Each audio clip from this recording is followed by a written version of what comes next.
Yesterday, it was legal. Overnight, it became illegal. Imagine this. The money in your pocket, the cash you saved for years, was perfectly valid yesterday. It could buy you food, land, respect, and a sense of security.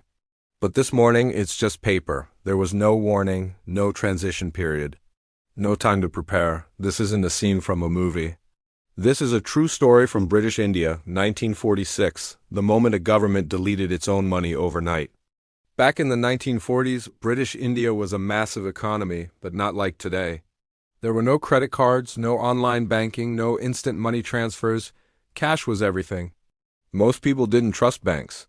Their life savings were kept at home, tucked away in steel trunks, buried in clay pots, or hidden in secret compartments in the walls. For the wealthy, the big traders, landlords, and business families' wealth was stored in high-denomination notes, the 500, 1,000, and even 10,000 rupee notes. These notes were completely legal and had been around for decades, and they represented enormous wealth. To give you some context, a few thousand rupees back then could be a person's entire life savings. And then, with no public debate, no advance notice, the government made a decision that would change everything. On January 12, 1946, the British Indian government dropped a bombshell. A sudden monetary order was announced. All 500, 1,000, and 10,000 rupee notes were demonetized, effective immediately. By the time people could even process the news, those notes were no longer legal tender. You couldn't use them at the market. You couldn't use them to pay off debts. You couldn't even use them to buy food for your family. The money that held so much value the night before had zero value the next morning. So why would a government do something so drastic?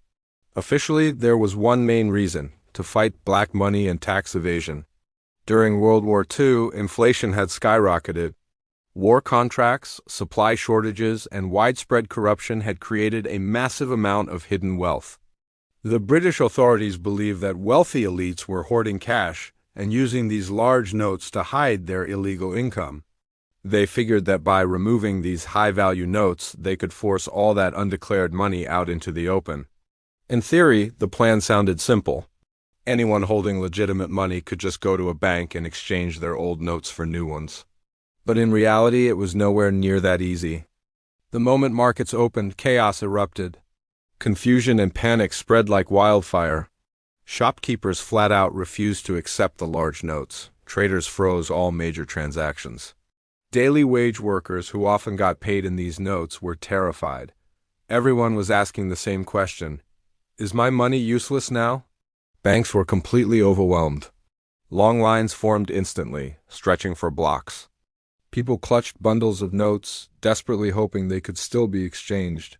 But there were strict rules. To exchange your demonetized notes, you had to explain exactly where the money came from. You had to provide identity and documentation. And you had to justify why you had such large amounts. For many people, this was simply impossible. Contrary to what you might think, it wasn't just criminals who were hit hard. Think about the traditional business families. Many of them operated entirely in cash. Their wealth was perfectly legal, but it was completely undocumented. They had never needed paperwork before. Now, all of a sudden, the burden of proof was on them to prove their own money was legitimate. Then there were the rural landowners and farmers. They stored their savings at home because banks were often far away, slow, and unfamiliar. By the time some of them even heard the news and managed to travel to a bank, the deadlines had already passed. And finally, there were ordinary people who were just scared. They were afraid of government scrutiny, of tax investigations, of being accused of doing something wrong. So paralyzed by fear, they did nothing, and their hard-earned money became worthless forever. So how much money was actually destroyed? The total value of the demonetized notes was enormous for that time. While the exact figures are debated by historians, they all agree on one critical fact. A significant portion of that high-denomination currency never returned to the banking system. What does that mean? It means wealth vanished into thin air. Life savings were wiped out, and the people's trust in the economy was shattered. The money didn't just change hands. It simply disappeared. The impact was immediate. Trade slowed down dramatically. Large transactions became incredibly difficult without high-value notes. Businesses were hit with cash shortages and liquidity, the lifeblood of the economy, dried up. The policy didn't cause a total economic collapse, but it shook the foundation of public confidence. People learned a terrifying lesson. Money only has value as long as the state says it does. And that permission can be taken away overnight without any warning. But there's a crucial piece of this story that often gets overlooked: the timing. This didn't happen in a normal year. This was 1946. It was just 1 year before the partition of India. It was a time of extreme political chaos with widespread uncertainty about borders, governments, and the future of the currency itself. Millions of people were already deeply anxious about what was to come, and now even their money felt unsafe.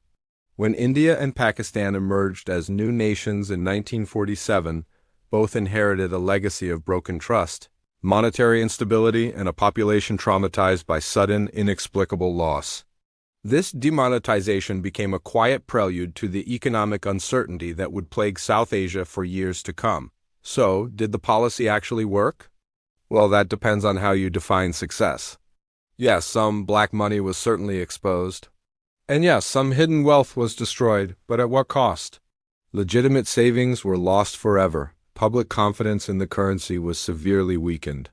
And ordinary people ended up paying the price for the corruption of a few elites. Even official government reports later admitted that the impact on black money was limited. But the social damage was very, very real. This story isn't just about old banknotes. It's a story about power. It shows us that money isn't true wealth trust is.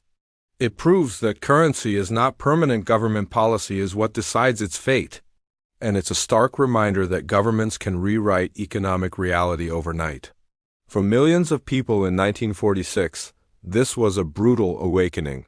They learned that what you can earn and save over decades can vanish in a single announcement. Imagine that for a moment. You go to sleep feeling secure with your life savings safely stored. You wake up with a pile of useless paper, no warning, no apology, no chance to reverse it. That's what happened in British India in 1946. A country didn't just change its currency, it deleted it. And it's a chapter of history we barely even talk about. Thanks for watching. If you found this story as fascinating as I did, make sure to like this video and subscribe for more hidden histories. See you next time.